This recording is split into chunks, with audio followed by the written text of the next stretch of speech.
a gente vai conhecer a história do Wellington, mais conhecido como Nininho, um professor de Monte Santo, na Bahia, que dedica sua vida à educação de jovens e adultos.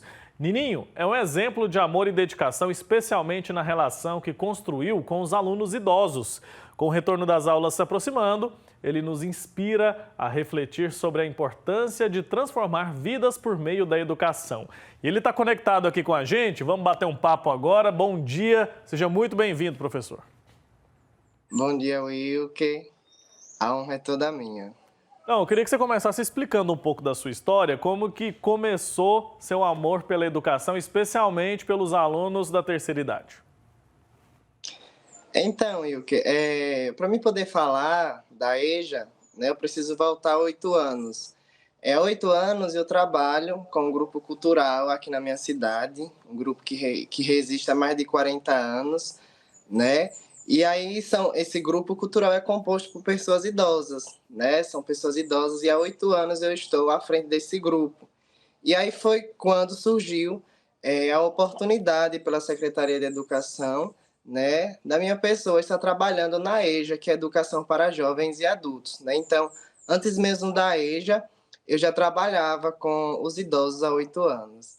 Muito bem, vamos entender um pouco melhor como funciona o trabalho do Nininho lá em Monte Santo, na Bahia. A gente tem um vídeo muito bacana para você aí de casa entender e conhecer um pouco desse trabalho. Pode rodar.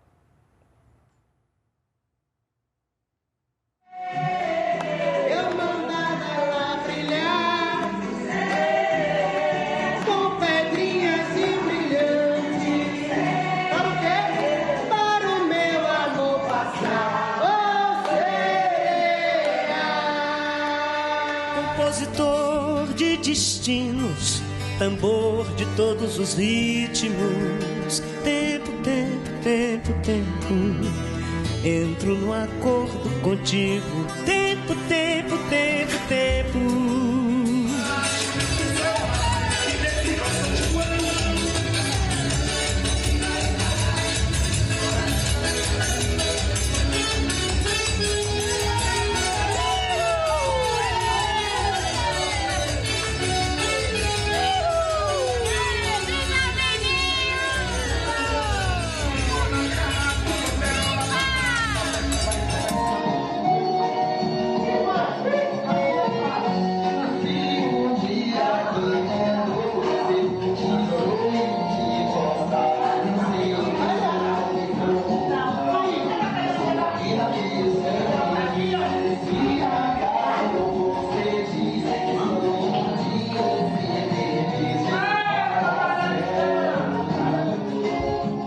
Olha, deu para ver que a turma ali é bem animada, né? E como que você trabalha a educação dessas pessoas? Então, Wilke, dizer que é fácil não é, né? A gente acaba quebrando várias barreiras aí, né, no ensino, até porque a gente segue um planejamento, a gente segue um documento, né? Mas assim, no meu primeiro dia de aula na EJA, eu vi que a minha metodologia teria que mudar, né? Até porque eu estava lidando com pessoas idosas, eu estava lidando com pessoas que passavam o dia todo ali na lida doméstica, né? E chegavam até a escola cansados, né? E eu precisava revigorar as forças desses alunos, né? E nada melhor do que revigorar essas forças com as brincadeiras, né? Essas brincadeiras que na maioria das vezes eles não tiveram a oportunidade de brincar, né? E aí também eu trago com muita intensidade o nosso forró, né? As nossas tradições, a nossa cultura, né? E gera toda essa alegria aí, né? Que quem me acompanha vê nos vídeos que eu posto, né? Então, de maneira particular também para mim é uma honra trabalhar com essas pessoas, né? Então, é isso. Imagino que você aprenda muito também com eles, né? Acho que deve acontecer uma troca muito bacana ali. Como que é a rotina de vocês? Vocês têm aula todos os dias? Como que são esses encontros? Então, Yuki, a nossa rotina, os nossos encontros são de segunda a quinta-feira, né? A gente trabalha de segunda a quinta, das 7 às 10 da noite. Perfeito. Muitos dos seus alunos, eles enfrentam o desafio da educação tardia, né? Da alfabetização tardia. Tem diferença em passar esse conhecimento para a criança, para a jovem e para um público idoso? Tenho, que tem muita diferença, né? Principalmente nessa questão da metodologia, na fala, da maneira que a gente vai explicar, né? Até porque, como eu falei no início da entrevista, né? Eu estou lidando com pessoas cansadas, né? E na maioria das vezes as pessoas foram travadas, né? Para o ensino, para a educação. A educação, na maioria das vezes, foi negada, né? E aí, depois de muitos e muitos anos, essas pessoas acabam chegando até nós, né? Então, a gente tem que se reinventar. Eu costumo dizer que o professor do EJA, ele se reinventa todos os dias, né? Então, tem grande diferença, assim, do ensino do tempo regular para a modalidade da EJA, né? Nós temos que nos reinventar todos os dias ali em sala de aula. Até porque para cativar esses alunos, para eles sentirem um desejo de irem para a unidade escolar. É isso, né? Eu imagino que você pergunte para eles, principalmente ali nos primeiros dias de aula, qual é a motivação principal para eles buscarem conhecimento nessa fase da vida. O que eles te respondem? Então, essa sua pergunta me remeteu no meu primeiro dia de aula, né? No meu primeiro dia de aula, eu fiz uma pergunta, o porquê deles estarem ali, depois de muitos e muitos anos fora de uma unidade escolar. E teve uma senhora que eu tenho um grande carinho, um grande amor, né? Que é a dona Benícia, né? Ela carrega o nome do meu avô, né? Que o nome do meu avô era Benícia. Então, quando ela falou Benícia, eu já despertou algo em mim nela. E ela falou que ela estava ali naquela cadeira, naquela carteira escolar, porque o sonho dela era aprender a ler para ler a Bíblia, né? E aquilo me emocionou muito e eu vi que eu tinha uma grande missão ali, né, naquela sala. E eu tenho, Wilke, uma grande ligação com os meus alunos. Não estou aqui me vangloriando, mas eu tenho uma grande ligação, uma grande intimidade com eles. É tanto que a maioria da turma não me chama de professor, chama de Nininho. Né? Não que a minha percepção de professor passa despercebido, né? Mas eu acho lindo, né, essa ligação que eu tenho com os meus alunos. Né? Então, isso é muito gratificante para mim. Deve haver, né, uma troca muito interessante entre vocês. Eu gosto muito desses ambientes, quando a gente tem pessoas mais jovens e pessoas idosas, porque eu percebo que você fica aprendendo o tempo todo. Quero saber quais são as histórias, né? Queria que você contasse pelo menos uma história interessante, uma história curiosa ou inspiradora que você já teve nesse seu trajeto trabalhando, lidando tão diretamente com essas pessoas.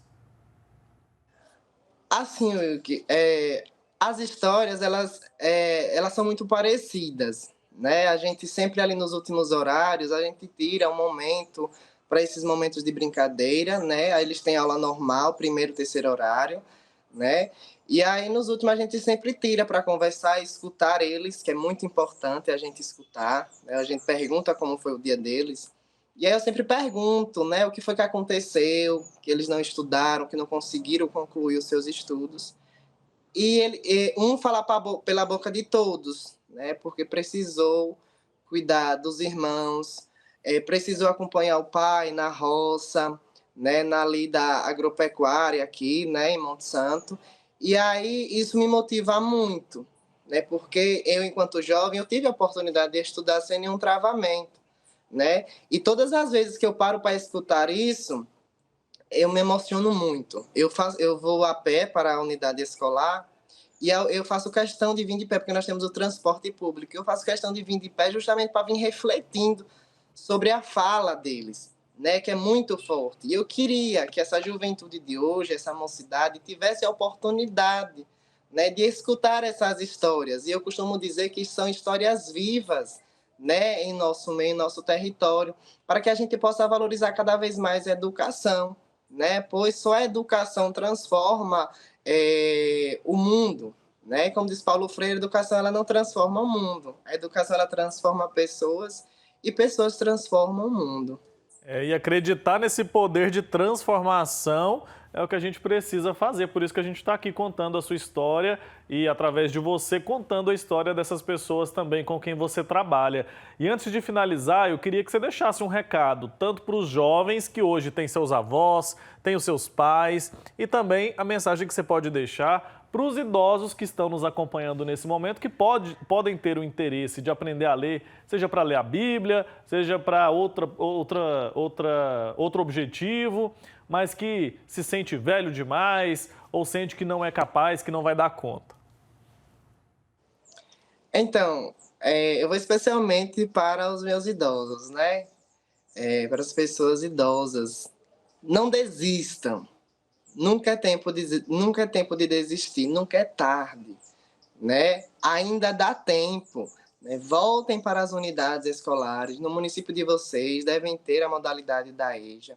Corram atrás, né? O conhecimento é sempre importante e pertinente para nós, né? Para abrir os nossos horizontes, né? Então, abracem as oportunidades que a vida nos dá, né?